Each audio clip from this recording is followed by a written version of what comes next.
Hello, dear students. This is my third lecture on the literary type tragedy, and in this lecture, I'll try to introduce you to the role played by chorus in tragedy, right from the Greek period till the present era. Now, before we try to understand the dramatic purpose fulfilled by chorus, let us first consider this fact that the actual spectators to the Greek plays often knew considerably more than the chorus. This means that the idea that we often get through different scholastic discussions that chorus was that essential part of the drama which informed the audience more about the proceedings of the uh, tragedies or drama in general, because the characters themselves had lesser knowledge and the audience got to know more about the action and the characters of the drama from the chorus itself. However, there are critics who have raised this question, and there is another very important opinion about the chorus, which is that the core tragic audience of during the Greek period, Greek theatre, the core tragic audience consisted of male citizens of Athens. Despite the presence of others ranging from foreigners and children to possibly slaves or women, by contrast, the tragic chorus itself is predominantly made up of women, slaves, foreigners, or old men. Men of military age far more rarely compose such choruses.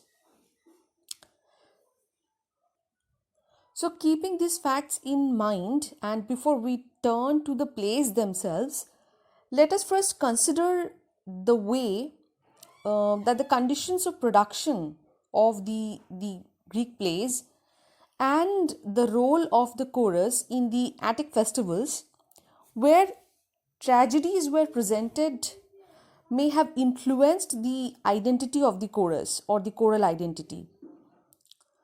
So, by the mid 5th century BCE, the Athenian polis selected and financed the protagonist or first actor, and the auletes, who was the double pipe player, for each set of Greek tragedies, with its subtle play at the city Dionysia.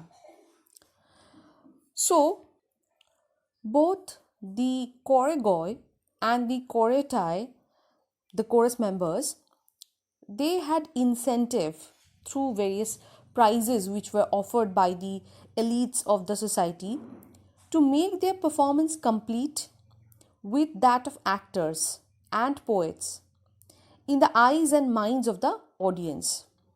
The size of the choral group, which was initially 12 and later was turned into 15, had its close proximity to the audience in the orchestra, and also had the opportunity to sing and dance, and through this give it some critical advantages in this respect. So, the from the archaic period on, choruses that are challenging for the readers to interpret, since the performances are not watched anymore, rather they are read. The interpretation of the Greek civil life rested a lot on the performance of the choruses. Sources that discuss tragedy emphasize the critical function of the chorus in civic education and laws, as those without experience of choral performances were completely pronounced to be uneducated by Plato. And he states that choral dance is the whole of education. At Aristophanes' famous play Frogs, Dionysus claims that he came to Hades to find a poet so that the city may be saved and stage its choruses. Moreover, the Athenians themselves almost certainly did not share Aristotle's relative privileging of action over spectacle or performance.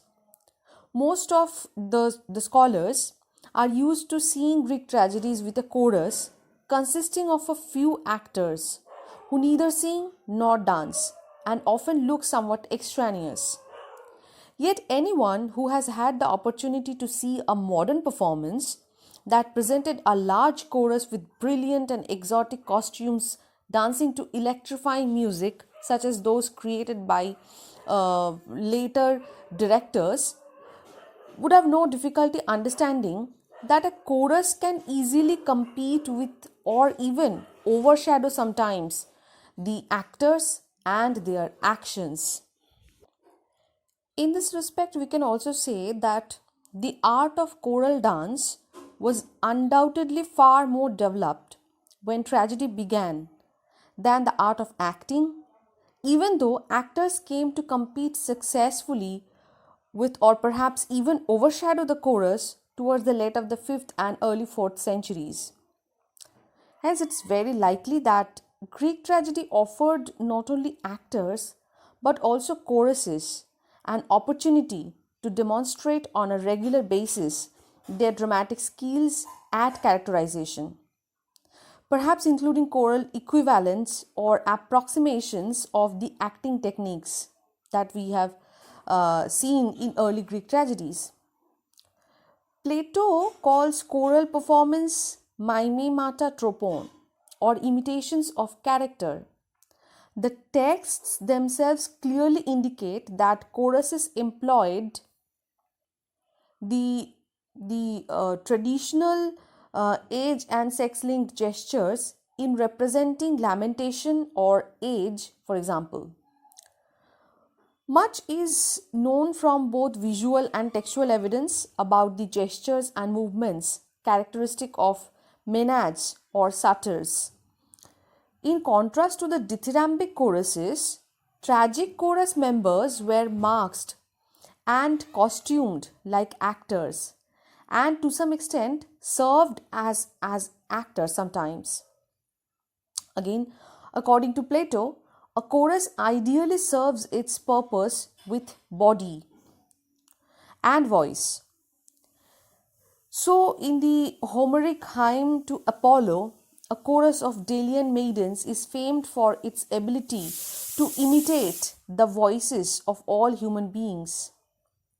The choregos, that is the tragic chorus, would probably have welcomed the opportunity to show off the training of his choruses not only through the precision of their movement and song but through their playing of the other.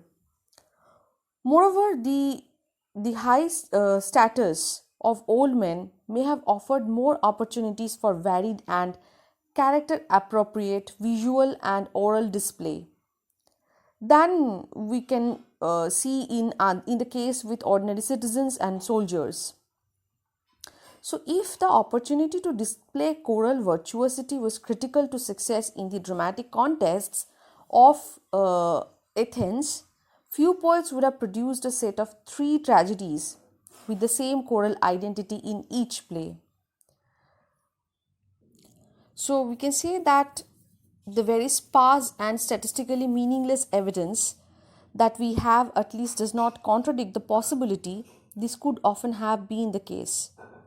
In Aeschylus's Oresteia, for example, the chorus becomes increasingly exotic and visually arresting as we move from old men to wildly lamenting slave women dressed in black to the terrifying Furies, whose first appearance on stage was said to have caused shock in the audience.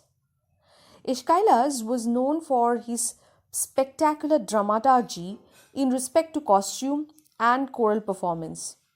Indeed, the rest of Aeschylus's prominent extant choruses, which consist of virgins who initially rush frantically onto the stage in Seven Against Thebes, exotic Persians, dark skinned Danaides from Egypt in Supplices, and divine winged Oceanids in Prometheus Vinctus, make this point about how choral identity may have contributed to a tragic victory quite handily.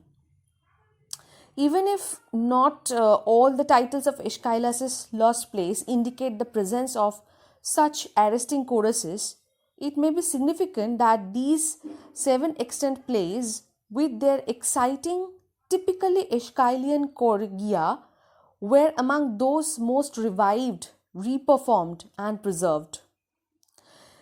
Even we can see in Sophocles, who may, unlike Aeschylus, have preferred to use more male than female choruses, apparently compensated for his more sober choruses by gradually moving toward permitting them to engage in a higher proportion of exciting lyric dialogues with the actors.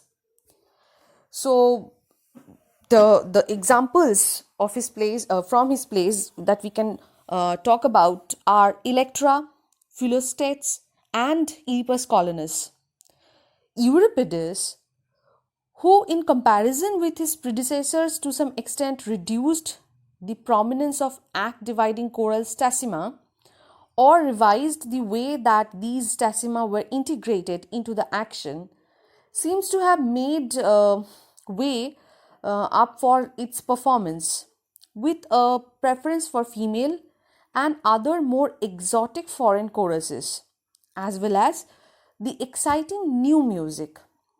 Among those few plays for which Euripides won first prize, the choruses for Bacchae, that is foreign women, and Hippolytus, that included both a female chorus and a contrasting supplementary chorus of huntsmen, are certainly especially interesting from the perspective of choral performance. In sum, even though the success of a chorus depended on factors beyond its identity, the poet's choice of choruses had, at the very least, to offer the choragos a promising opportunity for victory in the tragic contests. Since playing the other would have been more challenging, a poet would have had a built in incentive to select such choruses for his plays. Now, let us shift our attention from the performances to the issues relating to choral identity within the plays themselves. Now, insofar as we can speculate on the basis of the fragments as well as the extant tragedies by the three major poets, there may well be have slightly more female than male choruses in Greek drama. This may reflect cultic reality in earlier Greece, for as Claude Calame argues, female choruses predominate in myth, iconography, and poetry in the pre archaic and archaic periods, even though the balance begins to shift during the later archaic period. So, Richard Seaford even goes so far as to suggest that choruses were in origin generically female. At the same time, this balance does not reflect the reality in classical Athens, where, as far as we can find in the existing texts, women's role in ritual choruses is minimal in comparison with other cities or with earlier periods in Greek history. And female choruses were apparently not sponsored by the Athenian state, as were the male choruses. Drama, however, often deliberately inverts or moderates the cultural norm and apparently redresses its imbalances, at least in terms of fictional representation, if not in terms of performers.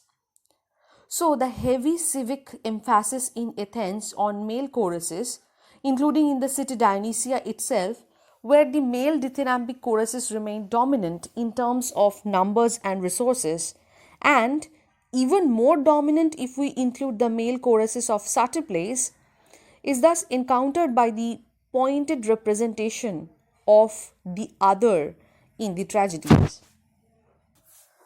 So, we are generally told that Greek tragic choruses must be marginal Because choruses, in contrast to tragic characters, cannot, by the conventions of the tragic stage, initiate, control, or take action. So the choruses would be completely kept out of action on stage. Though choruses retain a certain degree of mobility, their effective interventions are verbal rather than physical action. Also, choruses do not trespass on the actor's ground in the sense of making rhetorically argued speeches, and that actors generally encroached on traditional choral territory rather than the reverse. So, in view of some scholars, choruses do win their point, but through different, more lyrical and emotional means. Moreover, while the heroic actors may die or meet with disaster, choruses, as the people of lower status whose destinies receive less pointed attention from the gods and other unseen forces, are defined as survivors. Before we can make further progress, these cliches need to be modified and defined as a trend more than a convention. Just as choruses from Aeschylus to Euripides gradually sing fewer or shorter odes and speak fewer lines, choral roles seem to become more passive and exceptions more intermittent.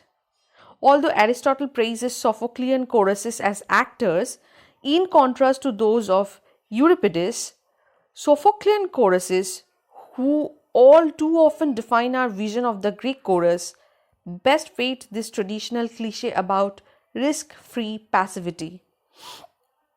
They may take charge for limited periods during the play, as in Ajax or Philostrates, initiate action or attempt resistance in case of Oedipus Colonus, actively conspire with the principals in Electra, feel genuinely threatened by the Greek army in Ajax, or urge positions on the principles that they in fact adopt on Oedipus in Oedipus Tyrannus.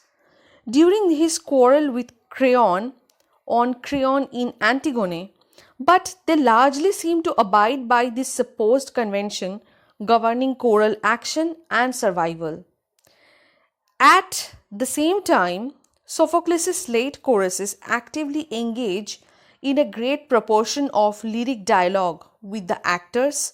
From a performance perspective, they become more visibly and deeply engaged in the action. Aeschylean choruses, who are generally thought to be more significant actors in any case, present a far more ambiguous picture. In fact, Euripidean choruses are more varied than those of Sophocles, although they take action or suffer consequences far less often than in Aeschylus. Some choruses, such as the female chorus of Orestes, deliberately and self-consciously make a choice for safety despite their earlier active complicity with the actors. Yet the female chorus of Ion first debates whether to tell Creusa about Apollo's oracle concerning Ion to her husband and then decides to do so, thus risking direct involvement in her plot to poison the boy interpolar Ion at a celebration in his honor. So this was basically the role and nature of the chorus in Greek tragedies.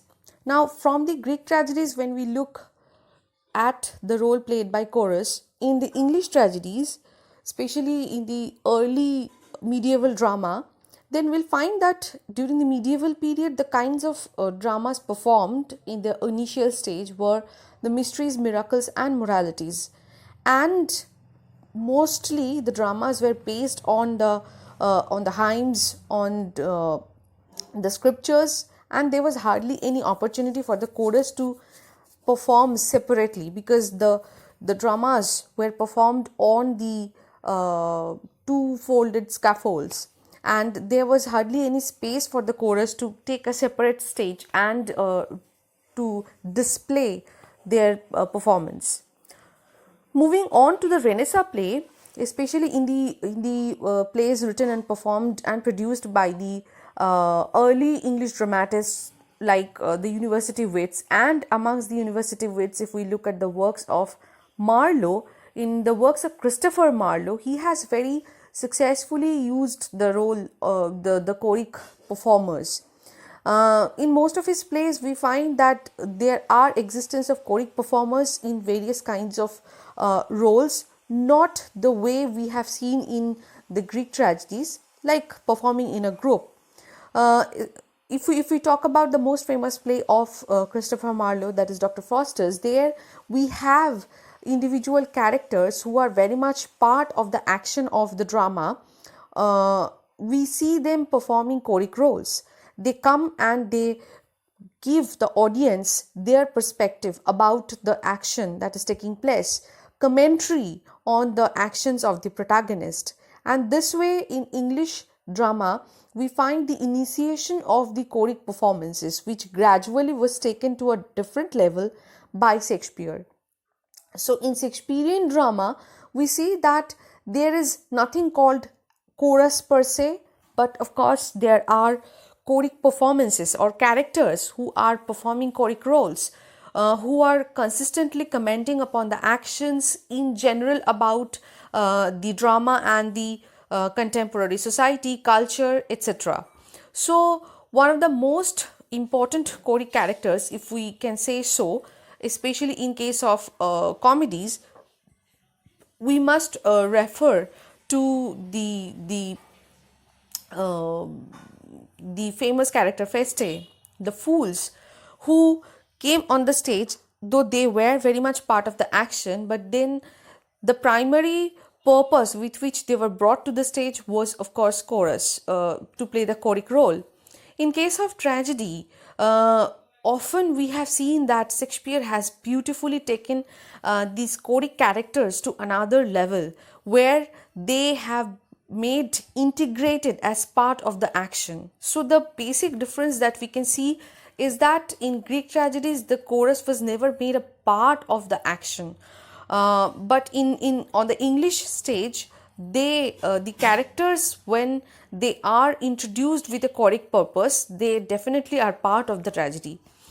And after the era of Shakespeare, if we look at the English stage, there were fewer tragedies which were written, and there were heroic tragedies which at times became very popular, like the ones discussed in my previous lecture by Dryden, Otway and Neil. Apart from that, we find a grand entry of the chorus on the English stage backed with the drama of T.S. Eliot. Now, T.S. Eliot, especially in his most popular play, if I say so, Murder in the Cathedral, has went back to the Greek tradition of the usage of chorus in a group, and there we can see that the chorus not only initiates, gives us initial commentary about the play, but comes up at regular intervals on stage, and they kind of play the role which was entrusted to them in the Greek tragedies, that is, to keep on going, giving regular commentary on the action and the character of the drama to the audience, and to give the audience a sense of premonition of dark, gloomy endings that they were approaching. So with this, we can say that chorus, which is very much linked with the origin of tragedy, had its important roles to play in Greek tragedy, and later on was adopted on the English stage by some dramatists, but not all. And even if we look at the contemporary dramas which are produced, there are several interpretations by scholars about the way the characters are handled in a choric way.